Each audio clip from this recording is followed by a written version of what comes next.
Nietzsche turns to the ascetic ideal because resentment alone cannot stabilize a moral world. Resentment explains how values are inverted, how weakness becomes virtue, and how moral condemnation replaces action. But left on its own, resentment is volatile. It produces anxiety, exhaustion, and endless judgment without offering a coherent meaning for suffering itself. Resentment explains who is to blame. It does not explain why suffering exists at all. That gap matters.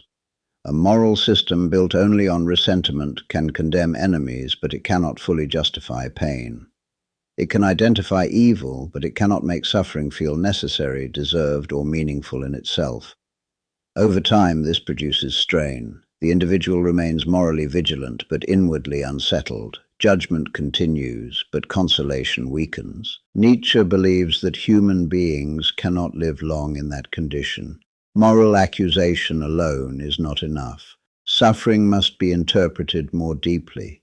It must be given a cosmic or existential justification, not merely a moral target. This is where the ascetic ideal enters. The ascetic ideal does what resentment cannot. It explains suffering itself. It does not merely say who is guilty. It says why pain exists, what it is for, and how it should be endured. It offers an interpretation that transforms suffering from an accident into a necessity. Nietzsche is explicit that this move is not accidental or malicious. It is a psychological response to a real problem.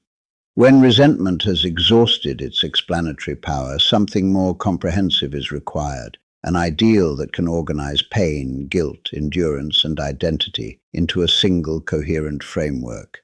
The ascetic ideal provides that framework, where resentment turns aggression outward and inward in cycles of judgment. The ascetic ideal settles the psyche. It tells the individual that suffering is not merely caused by others, nor merely the result of injustice, but is an essential feature of existence that reveals moral truth. This interpretation stabilizes inner life.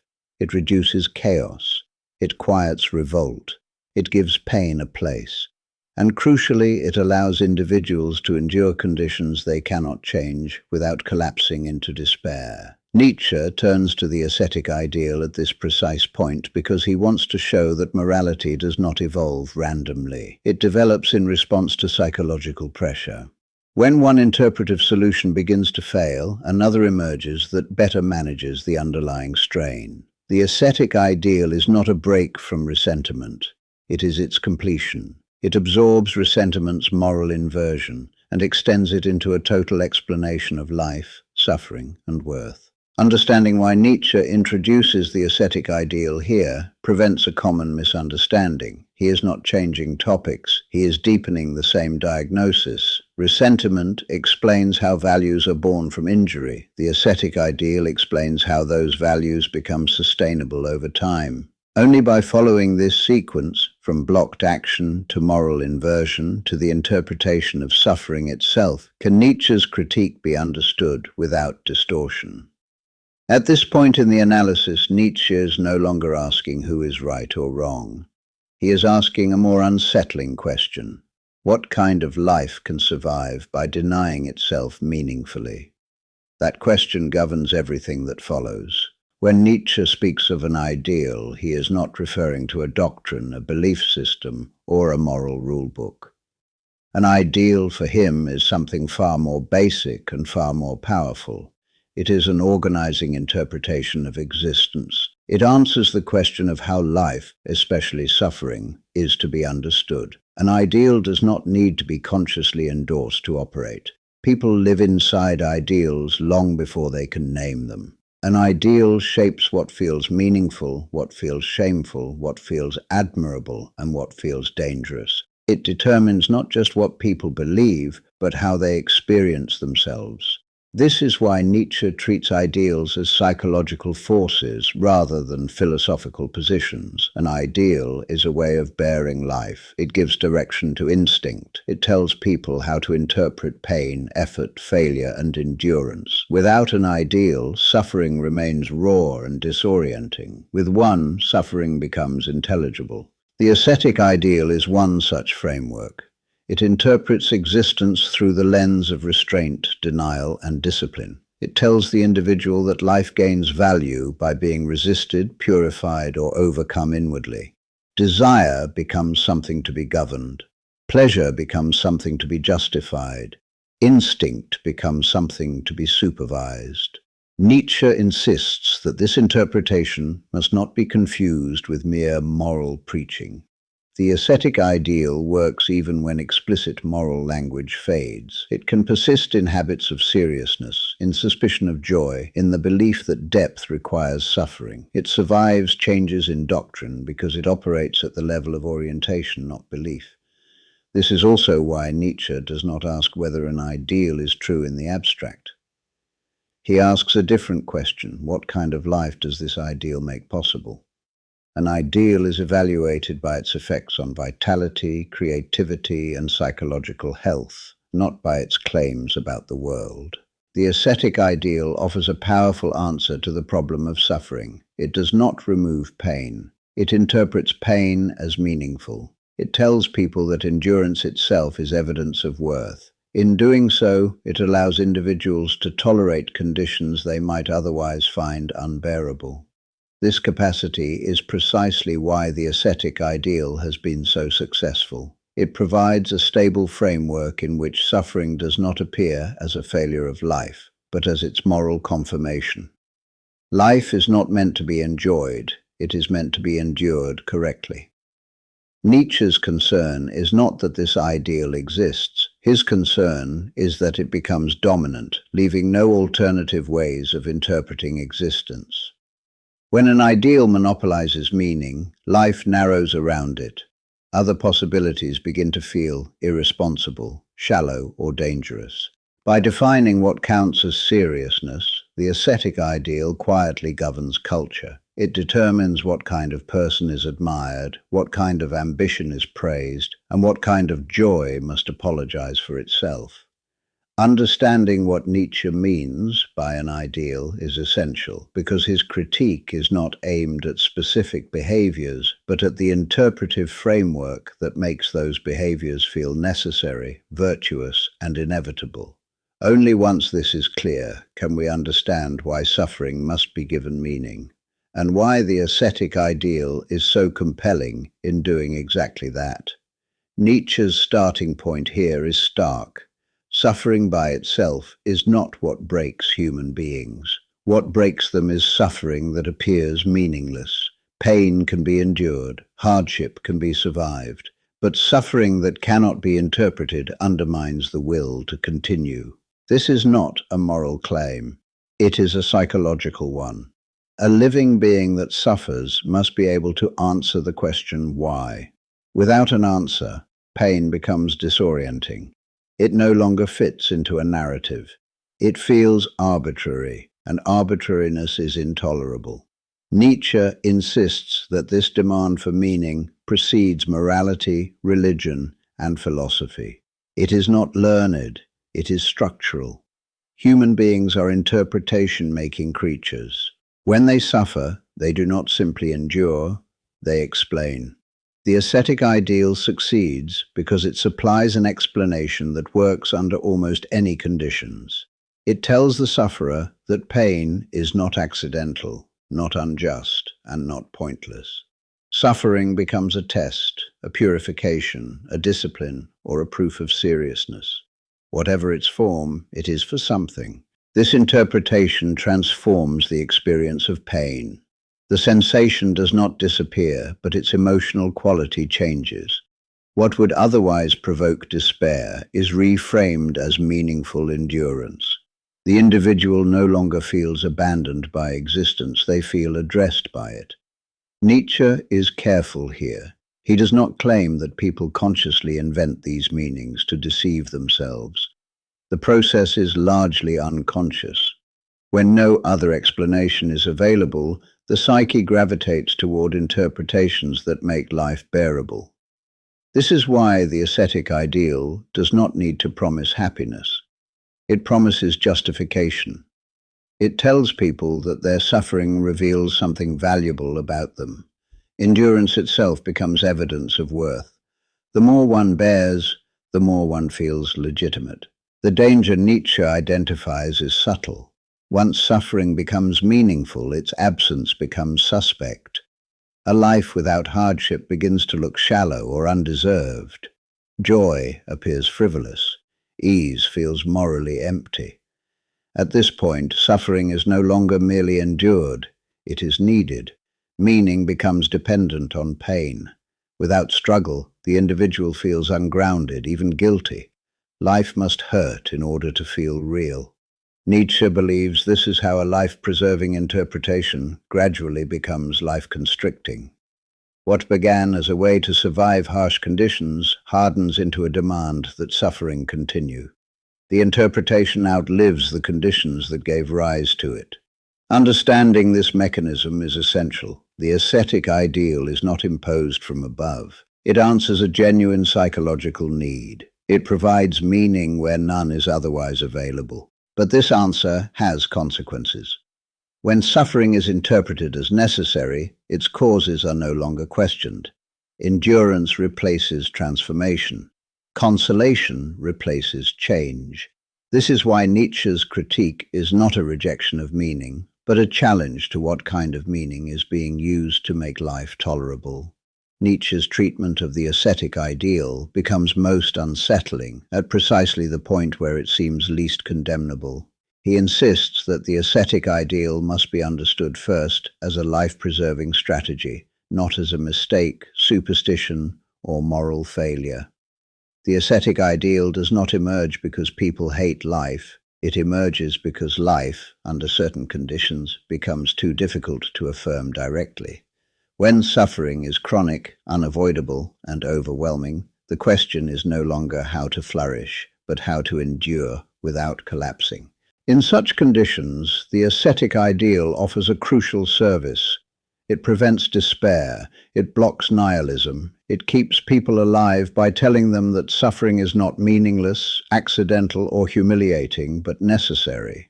Pain becomes intelligible rather than absurd. Nietzsche is explicit on this point. The ascetic ideal has saved countless lives. It has prevented suicide, chaos, and psychic disintegration. It gives people a reason to continue when no other reason is available. In this sense, it is not hostile to life at all. It is protective. The price of this protection is restriction. The ascetic ideal stabilises life by narrowing it. It limits desire. It disciplines instinct. It reduces the range of what is permitted to feel valuable. In exchange, it offers psychological security. Life becomes smaller, but more manageable. This is why Nietzsche refuses to mock asceticism. To do so would be shallow. The ascetic ideal answers a real problem: how to endure suffering without explanation. It does not deny pain, it gives pain a place. What makes the ideal powerful is that it does not require external force. People adopt it willingly because it works. It transforms chaos into order. It turns suffering into evidence of seriousness. It allows endurance to feel dignified rather than humiliating. But this solution carries a long-term cost. Because the ascetic ideal preserves life by suppressing vitality, it gradually trains individuals to mistrust their own instincts. Desire becomes suspicious. Joy becomes irresponsible. Strength becomes morally dangerous. Nietzsche's concern is not that people endure. It is that endurance becomes the highest value. When survival replaces creation as the measure of worth, life becomes oriented toward minimization rather than expansion. The ascetic ideal thus represents a tragic compromise. It keeps life going when life cannot be affirmed, but it does so by teaching people to live against themselves. It stabilizes existence at the cost of vitality. This is why Nietzsche insists on holding two truths at once. The ascetic ideal is both necessary and damaging. It preserves life under extreme conditions, but it cannot serve as the final interpretation of existence without slowly emptying life of its affirmative force. Understanding this dual character is essential. Without it, Nietzsche sounds cruel. With it, his critique becomes precise. The ascetic ideal works, and that is exactly why it is dangerous. When Nietzsche returns to the figure of the priest in his discussion of the ascetic ideal, he is not repeating himself. The priest now plays a deeper and more comprehensive role. In the context of resentment, the priest redirected hostility. In the context of the ascetic ideal, the priest manages meaning itself. Resentment left alone produces instability. It condemns, judges, and inverts values, but it does not fully explain why suffering exists in the first place.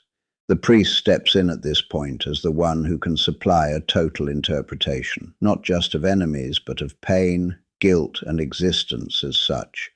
The priest's power lies in explanation, not coercion. He does not remove suffering. He names it. He interprets it. He tells the individual that suffering is not accidental, not meaningless, and not unjust. It is deserved, necessary, or purifying. Through this interpretation, pain becomes bearable. This move completes the inward turn begun by resentment.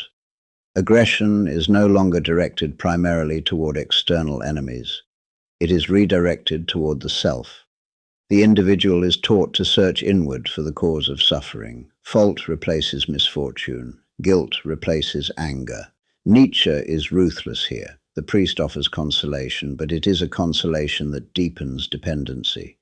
By interpreting suffering as the result of inner deficiency, the priest ensures that the sufferer remains bound to the very framework that explains their pain. Relief comes only through continued submission to the interpretation. This is why guilt becomes central. Guilt gives suffering a cause that cannot be escaped.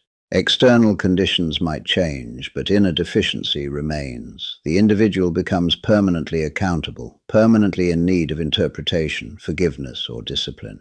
The priest does not invent this mechanism out of malice. Nietzsche insists that the priest often believes in it sincerely. His success comes from understanding the psychological need for meaning. He knows that people will endure almost anything if their suffering feels justified. But this management of meaning has consequences. By interpreting suffering as morally necessary, the priest neutralizes revolt. Pain is no longer a reason to resist or transform conditions. It becomes something to accept, internalize, and endure correctly. Over time, this produces a particular kind of individual, serious, disciplined, inwardly divided, and suspicious of their own instincts. Life is no longer something to be affirmed, but something to be monitored. The priest thus completes the transition from resentment to asceticism. What began as reactive judgment becomes a total worldview. Suffering is no longer merely blamed, it is sanctified. Nietzsche's insight is not that the priest deceives people, but that he offers the only interpretation available under conditions of widespread exhaustion. The ascetic ideal succeeds because it works, because it stabilizes life when other interpretations fail. This is why Nietzsche does not treat the priest as an enemy to be overthrown. He treats him as a symptom of a deeper problem, a culture that has lost the capacity to affirm life without first denying it. With the ascetic ideal fully in place, the inward turn that began with resentment becomes systematic.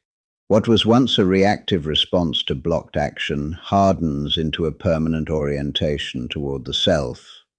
Nietzsche calls this development bad conscience, and under the ascetic ideal it deepens and stabilizes. Bad conscience arises when instincts that were once discharged outwardly are redirected inward. Drives toward aggression, assertion, and domination do not vanish. They lose their external outlet.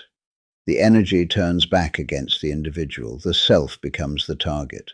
Under the ascetic ideal, this inward aggression is not experienced as a problem. It is experienced as moral work. Self-surveillance, self-criticism, and self-denial are no longer symptoms of constraint. They become signs of seriousness and depth. The individual learns to treat inner conflict as virtue. The more intense the inner struggle, the more meaningful life appears. Peace with oneself begins to look shallow. Harmony feels suspicious. Tension becomes evidence of moral engagement.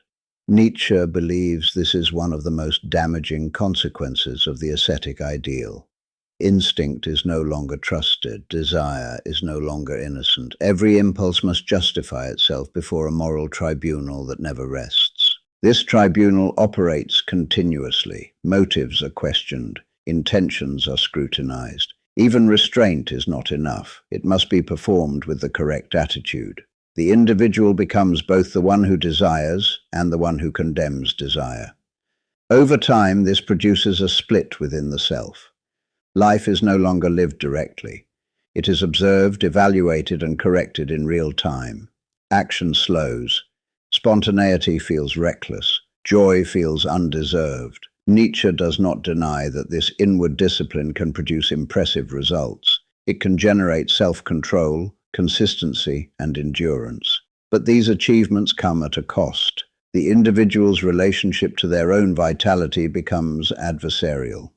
The ascetic ideal teaches people to experience their strongest energies as threats that must be contained.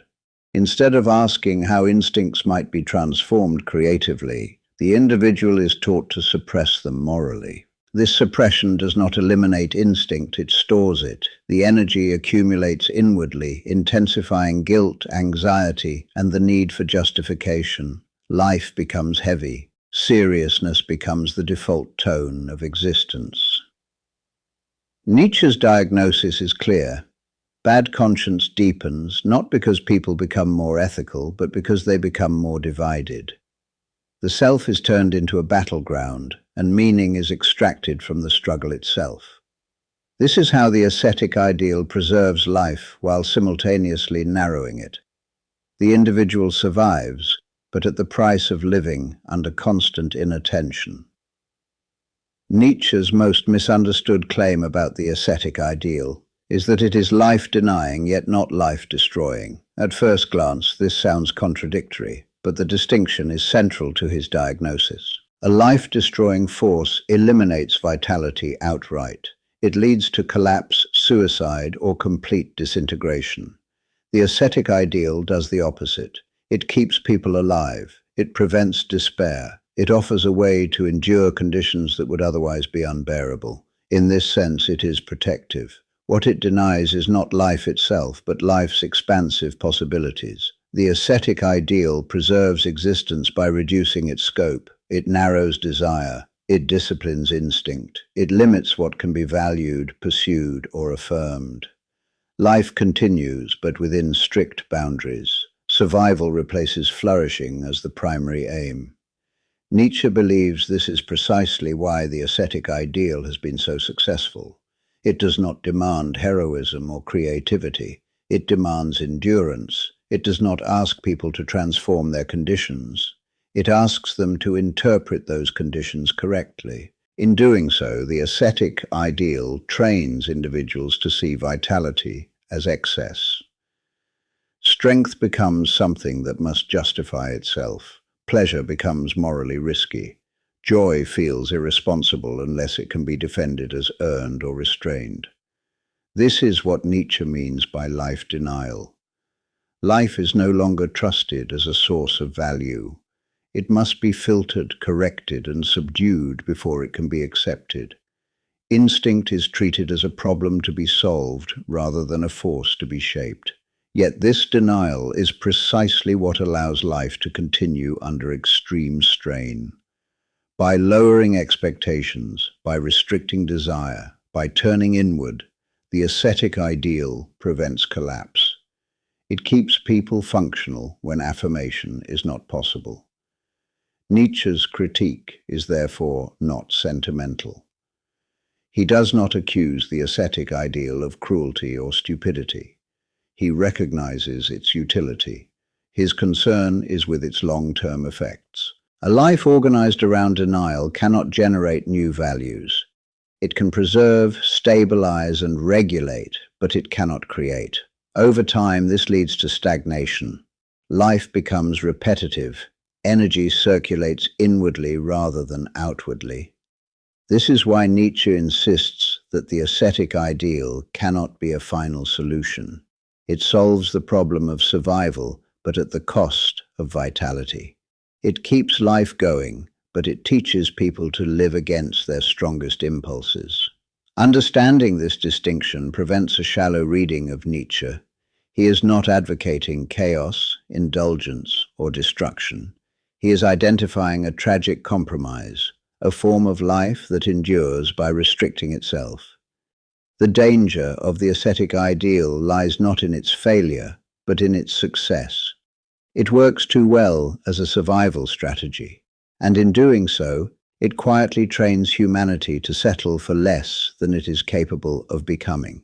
Nietzsche's inclusion of science within his critique of the ascetic ideal is one of the most surprising and most misunderstood aspects of his argument. At first glance, science appears to be the opposite of asceticism. It rejects superstition, challenges authority, and claims to liberate thought. Yet Nietzsche insists that modern devotion to truth can itself be ascetic in structure. His claim is not that science is false, but that the will to truth can function as a form of self-denial. When truth is pursued as an unconditional value, something that must be followed regardless of its effects on life, it begins to resemble the moral seriousness of ascetic religion. Nietzsche asks a provocative question: why truth at any cost? Why should uncovering facts, exposing illusions, and dismantling comforting interpretations be considered inherently virtuous? The demand for truth, he argues, is rarely examined. It is treated as self-justifying. In this sense, science inherits a moral posture from earlier ascetic ideals. It disciplines desire. It restrains interpretation. It demands objectivity, neutrality, and detachment. The knower must step back from life in order to observe it correctly. Passion becomes bias. Involvement becomes contamination. This posture requires sacrifice. The scientist must give up comforting narratives, personal meaning, and metaphysical reassurance. Truth demands renunciation. The self must be subordinated to what is, regardless of whether that reality affirms life or empties it of meaning. Nietzsche's point is not that science should be abandoned. It is that science often operates on borrowed moral authority. Its seriousness, its discipline, and its prestige are inherited from the ascetic ideal's valuation of restraint, rigor, and self-denial. This is why Nietzsche insists that science has not overcome asceticism. It has transformed it. The religious priest is replaced by the scholar. Sin is replaced by error. Salvation is replaced by correctness. But the underlying posture, life held at a distance in the name of a higher value, remains. Truth becomes an end in itself, even when it undermines the conditions that made the pursuit of truth meaningful in the first place. The will to truth begins to erode the values that sustained it. This creates a tension at the heart of modernity. We continue to demand truth while quietly losing confidence in why truth matters. The ascetic structure persists, even as its metaphysical foundations collapse. Nietzsche's concern is not epistemological, it is existential, a life devoted exclusively to truth, without regard for its impact on vitality, risks becoming sterile. Knowing more does not necessarily mean living more fully. By placing science within the ascetic ideal, Nietzsche exposes how deeply rooted the demand for self-denial is in modern culture. Even our most progressive practices can reproduce the same life-restricting structure, simply under new names. This insight prepares the way for Nietzsche's next claim, that the ascetic ideal survives even after religion declines, precisely because its structure has migrated into secular forms. Nietzsche is insistent on one point. The ascetic ideal does not disappear when religion fades. It survives by changing form. Its structure remains intact even as its language becomes secular. What once spoke in the name of God now speaks in the name of morality, truth, responsibility, or progress. In modern life, asceticism often appears as moral seriousness without theology. The world is no longer interpreted as sinful, but as problematic. Desire is no longer condemned as temptation, but as excess. Instinct is no longer impure, but irresponsible. The structure, however, is the same. Life must be restrained in order to be legitimate. Wanting too much is suspect. Enjoyment requires justification. Depth is measured by sacrifice rather than vitality. Nietzsche believes this is why modern people often experience a quiet moral pressure, even when they reject religion entirely. The feeling that one must be serious, self-critical, and restrained persists. The source is no longer divine command, but internalized norms. One prominent secular form of the ascetic ideal is moralized self-control. Discipline is praised not merely as a tool, but as a virtue in itself. Restraint becomes evidence of worth. The ability to deny oneself is treated as a moral achievement independent of what that denial produces. Another form appears in the elevation of suffering as authenticity. A life marked by struggle is seen as deeper than a life marked by joy. Ease looks superficial, happiness appears naive, pain becomes a credential. Nietzsche also identifies asceticism in modern moral universalism. When values present themselves as binding on everyone, regardless of temperament, capacity, or circumstance, they reproduce the ascetic demand for uniform restraint. Difference becomes morally suspicious. Even political and humanitarian movements can inherit this structure. When moral purity replaces creative transformation, when condemnation substitutes for vision, when seriousness becomes a moral requirement, asceticism has simply changed its vocabulary. What unites these secular forms is not cruelty, but denial. Life is permitted only under conditions of restraint.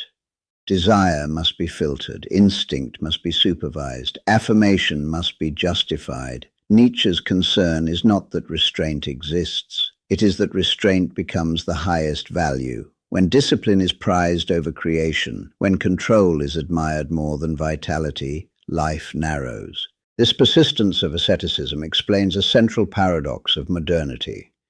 Even as external constraints loosen, internal pressure intensifies. People feel freer, yet more burdened. Choice expands, yet guilt deepens.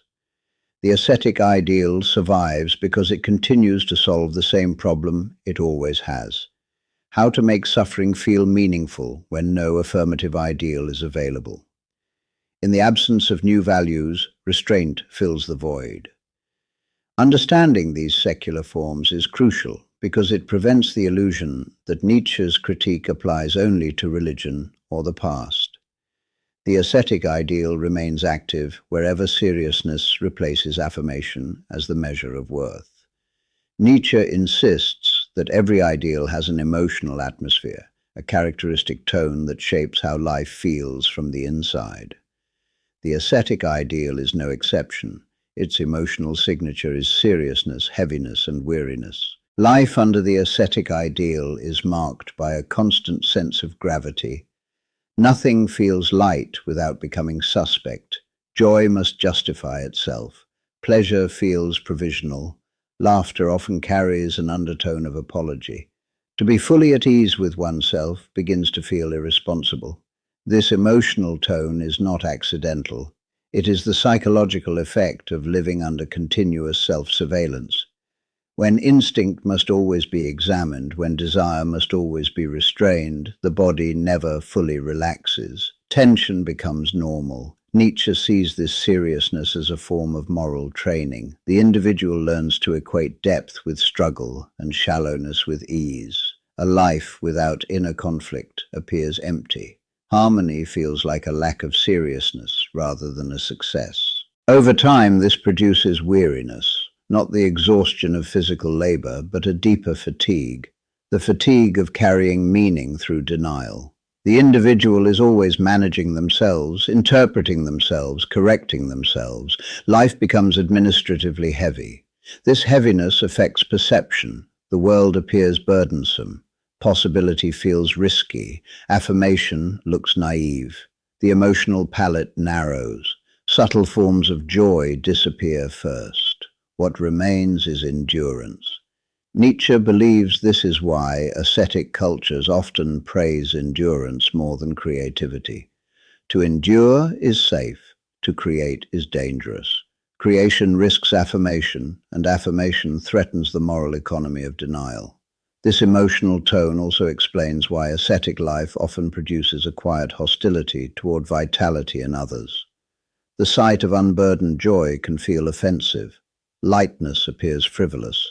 Strength feels indecent. The ascetic ideal thus trains emotional reflexes. It does not merely tell people what to value, it teaches them how to feel. Seriousness becomes a moral posture. Heaviness becomes proof of depth. Nietzsche's concern is not that life contains suffering. It is that suffering becomes the emotional baseline. When heaviness becomes normal, life quietly loses its elasticity. The capacity to experiment, risk, and affirm diminishes. This emotional exhaustion prepares the ground for the next development in Nietzsche's diagnosis. When ascetic seriousness can no longer supply meaning, the structure remains, but belief in it weakens. Values persist, but conviction drains away. Nietzsche's critique reaches its decisive point here.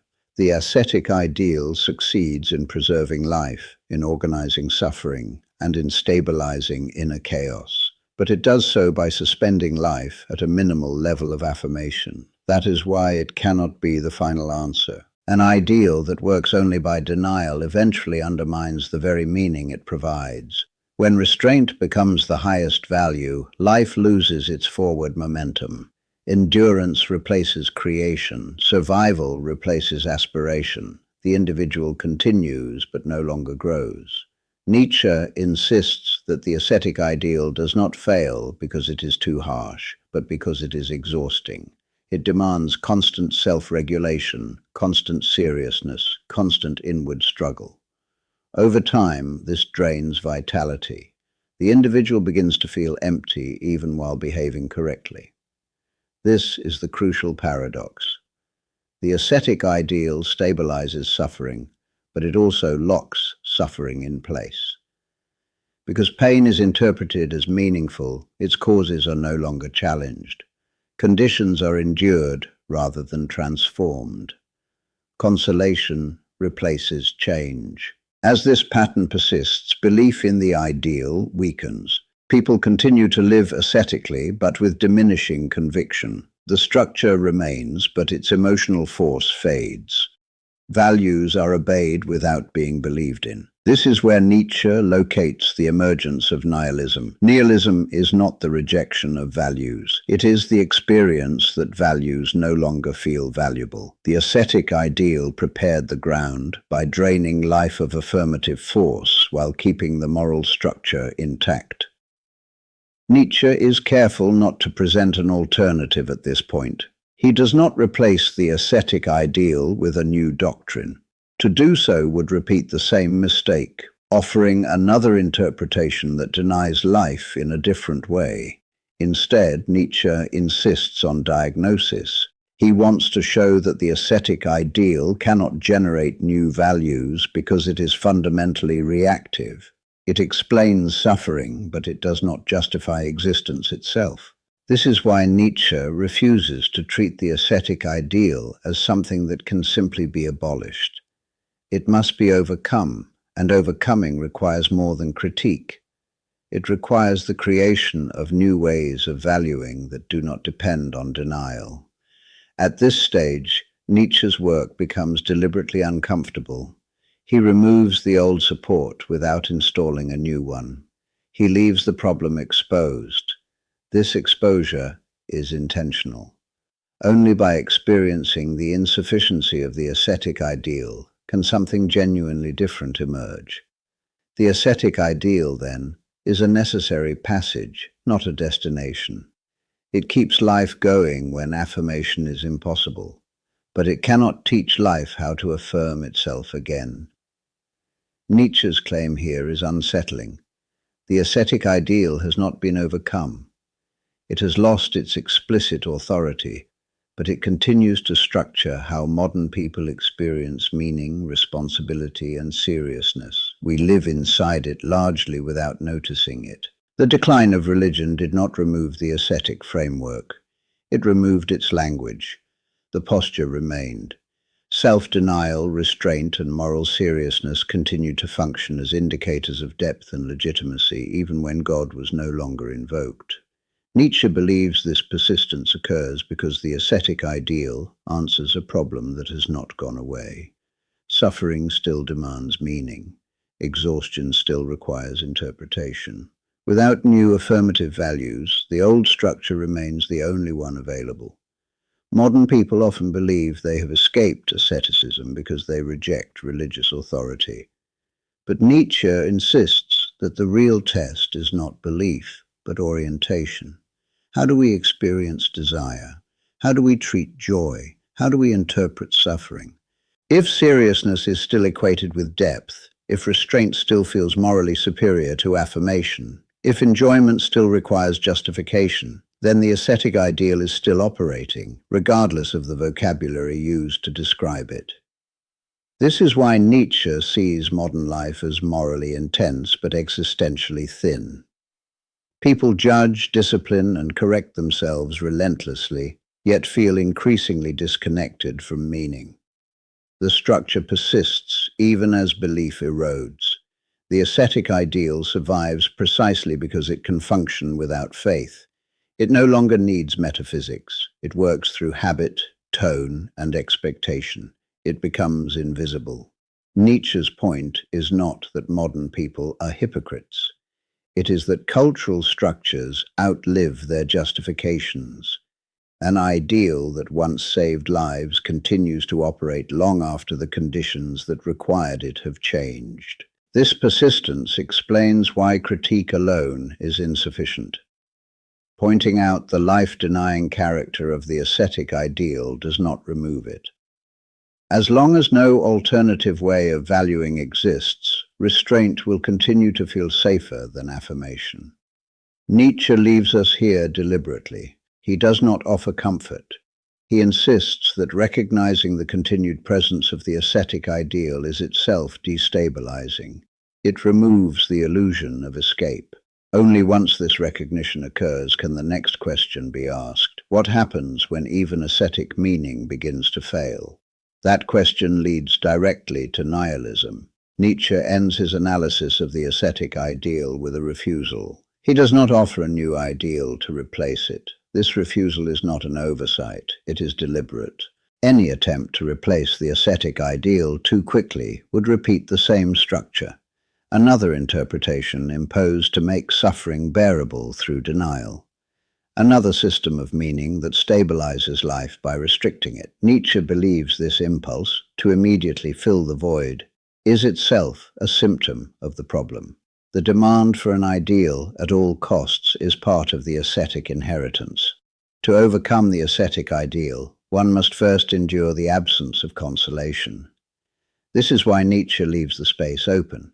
He wants the insufficiency of the ascetic ideal to be felt, not merely understood. Only when life is no longer propped up by denial can new values emerge that affirm existence without apology.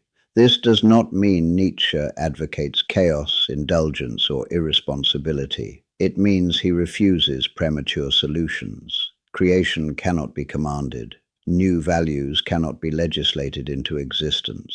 The task that follows the ascetic ideal is not moral reform, but value creation.